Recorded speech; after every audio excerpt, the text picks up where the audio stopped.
আজকে হাজির হয়েছি ভোগসাগর মিষ্টির রেসিপি নিয়ে।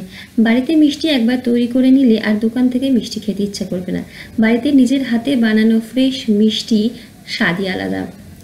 আর এই ভোগসাগর মিষ্টি যতটা সফট ততটাই স্পঞ্জি, মালাইয়ের স্বাদ দারুণ লাগে খেতে। নমস্কার সবাইকে, আবারও একটা নতুন ভিডিওতে সবাইকে স্বাগত। আশা করি সবাই ভালো আছেন। আজকে যে মিষ্টিটা তৈরি করেছি চলুন দেখে নেওয়া যাক সমস্ত রকম টিপস আর ট্রিক্স সহ কীভাবে মিষ্টিটা আমি তৈরি করেছি। সবার প্রথমে গ্যাসের ফ্লেমে 1 লিটার ফুল ফ্যাট দুধ জাল দেওয়ার জন্য বসিয়েছি। রেড কয়ের ফুল ফ্যাট দুধটা ব্যবহার করি। ফুল ফ্যাট বা ফুল ক্রিম দুধে সবচেয়ে ভালো হয় মিষ্টিটা, কারণ ছানাটা খুব বেশি সফট হয়। দুধটা জাস্ট একবার জাল হয়ে গেলে গ্যাসের ফ্লেম বন্ধ করে নামিয়ে 2 মিনিট মতো অপেক্ষা করবো এই যে ধোঁয়া ওঠা ব্যাপারটা একটু কমে যাওয়ার জন্য। তারপরে 2 টেবিল চামচ ভিনিগার 1/4 কাপ জলে মিশিয়ে রেখেছিলাম। অল্প অল্প করে দেবো আর অনবরত এভাবেই চামচটা দিয়ে চালাতে থাকবো যতক্ষণ এরকম ছানা আর জল আলাদা হয়ে যায়। ভিনিগারের বদলে পাতিলেবুর রস এই একই রকম জলে মিশিয়ে ব্যবহার করতে পারেন। যখন এরকম ছানা তৈরি হয়ে যাবে, একটা বড় পাত্রের উপর একটা ছাঁকনি আর একদম নরম একটা পাতলা সুতির কাপড় বসিয়েছি, তার মধ্যে ছানাটা নেব। জল দিয়ে 2 থেকে 3 বার ধুয়ে নেবেন। যদি ঠান্ডা জল দিয়ে সম্ভব হয় ঠান্ডা জল দিয়ে ধুয়ে নেবেন, তাহলে ছানাটা নরম অনেক স্পঞ্জি তৈরি হয় আর ছানাটা চট করে গরম যে ব্যাপারটা সেটা কেটে যায়, যার ফলে ছানার কুকিং প্রসেসটা বন্ধ হয় আর ছানাটা কিন্তু টাইট হয়ে যায় না। তারপরে এই কাপড়টা 4 ধার হাত দিয়ে বেশ চেপে ধরে হালকা হাতে কিন্তু চেপে চেপে যতটা সম্ভব জল আমাদের ঝরিয়ে নিতে হবে।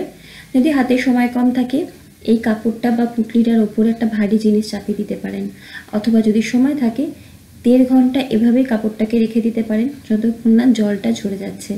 মিষ্টি তৈরির জন্যে ছানার জল ঝরাটা কিন্তু খুব বেশি ইম্পর্টেন্ট। ছানায় জল থাকলে মিষ্টিটা ভালো তৈরি হবে না, ভেঙে যাবে বা রসে দিলে গলে যাবে। তাই যত সম্ভব জলটাকে ঝরিয়ে নিতে হবে। ছানার জল ঝরে গেলে প্রথমে গ্যাসের ফ্লেমে 1 কাপ চিনি আর 3 কাপ পরিমাণে জল নিচ্ছি।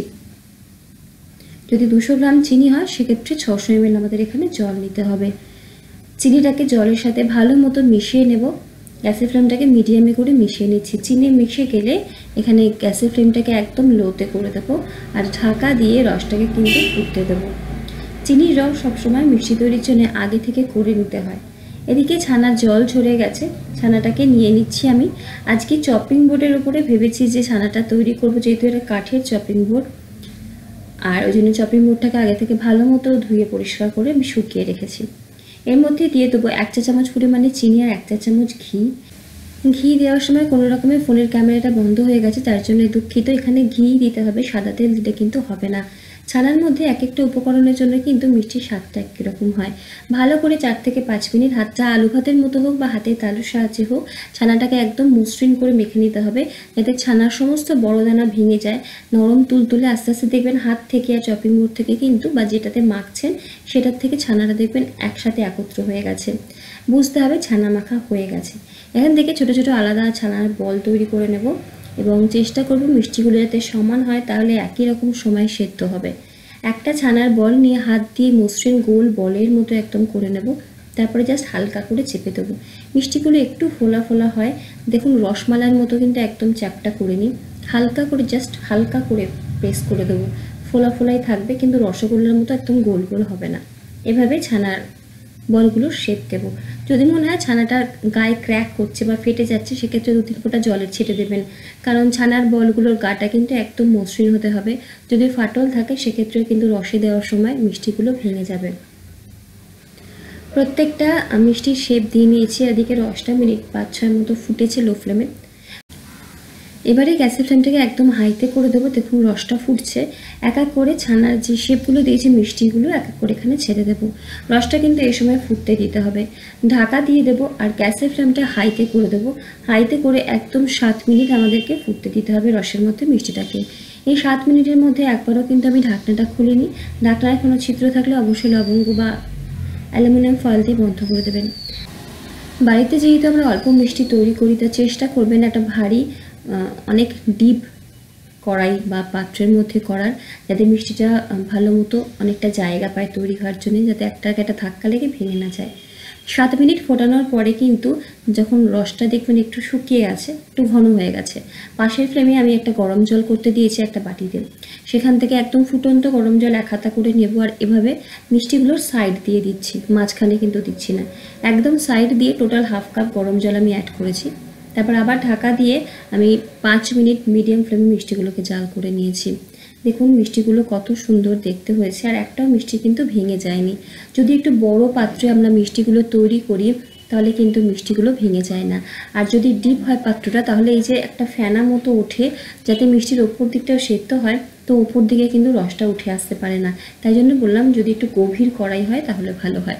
আবার আমি হাফ কাপ পরিমাণে গরম জল, একই রকমভাবে ফুটন্ত গরম জল সাইড দিয়ে অ্যাড করেছি। আর একটা মিষ্টি তুলে এরকম একটা কাপ নিয়ে নিয়েছি, জল নিয়েছি। যদি জলের তলার মিষ্টিটা চলে যায় বুঝতে হবে মিষ্টি সেদ্ধ হয়ে গেছে। দেখুন মিষ্টিটা জলের তলায় গিয়ে বসে গেছে। তো এবারে গ্যাসের ফ্লেমটাকে বন্ধ করে দেবো। টোটাল সময় লেগেছে আমার এখানে 15 মিনিট। যেহেতু মিষ্টির রসটা কন্টিনিউ ফুটছে, যাতে শুকিয়ে ঘন না হয়ে যায়, তার জন্যই কিন্তু ফুটন্ত গরম জলটা অ্যাড করতে হয়। যদি রসটা পাতলা থাকে মিষ্টি নরম হবে আর স্পঞ্জি হবে। রস অনেক বেশি ঘন হয়ে গেলে মিষ্টিগুলো কিন্তু টাইট হয়ে যাবে। মিষ্টিগুলো রসের মধ্যে ঢাকা দিয়ে রেখে দিলাম 2 ঘন্টা মতো। এদিকে মালাই তৈরি করব, তার জন্য আমি 2 কাপ পরিমাণে লিকুইড দুধ নিয়েছি। এখানে ওই 250 ml মতো লিকুইড দুধ আছে। দুধটা যখন জাল হয়ে যাবে 2 থেকে 2.5 টেবিল চামচ পরিমাণে চিনি ভালো মতো মিশিয়ে আরও 4 থেকে 5 মিনিট আমি মিডিয়াম টু লো ফ্লেমে ফুটিয়ে ঘন করে নেব। 2 কাপ দুধ যখন অর্ধেক হয়ে যাবে গ্যাসের ফ্লেমটা বন্ধ করে দেবো।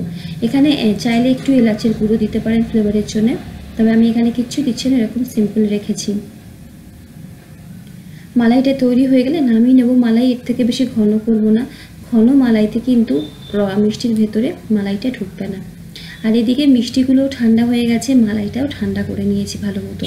মিষ্টিগুলো দেখুন চেপে ধরছি কতটা রস ভেতরে, এই সমস্ত রসটাকে এভাবে চেপে চেপে কিন্তু আমাদের বের করে নিতে হবে।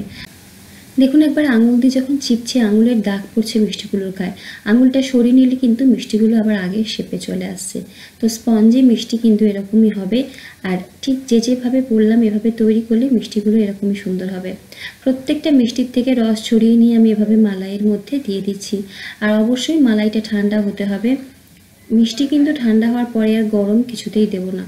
তো এভাবে নিংড়ে নিংড়ে সমস্ত রসগুলো বার করে নিয়ে মালাইয়ের মধ্যে আমি ঘন্টা 3 মতো রেখে দিয়েছিলাম। তো 3 ঘন্টা পরে দেখুন মালাইটা অনেকটা মিষ্টিটা কিন্তু শুষে নিয়েছে, আর মিষ্টিগুলো আবারও বেশ ফুলে উঠেছে। দেখলেই কিন্তু বুঝতে পারবেন যতটা চেপে আমি মিষ্টিগুলো দিয়েছিলাম মালাইতে তার থেকে অনেক বেশি ফুলে গেছে। এবারে আমি মিষ্টিগুলোকে এরকম একটা ছাঁকনির ওপরে রেখে দিচ্ছি, যাতে এক্সট্রা মালাইটা ঝরে যায়। মালাইয়ের মধ্যে যে মিষ্টি বা রসটা দিয়েছিলাম বা চিনিটা দিয়েছিলাম, এই মিষ্টিটা কিন্তু সমস্ত রস অ্যাবজর্ব করে নিয়েছে, আবারও মিষ্টি হয়ে গেছে। তো এখানে আমি মিষ্টিগুলোকে ঝরতে দিলাম মালাইটাকে। অল্প একটা খোয়া ক্ষীরের টুকরো নিয়েছি, সেটাকে গ্রেট করে নিচ্ছি। খোয়া ক্ষীরের বদলে গুঁড়ো দুধ দিয়েও করতে পারেন।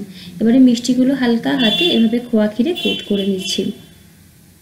এই ভোগসাগর মিষ্টি নিশ্চয়ই মিষ্টির দোকানে আপনারা দেখেছেন, এগুলো দেখতে এরকমই হয়।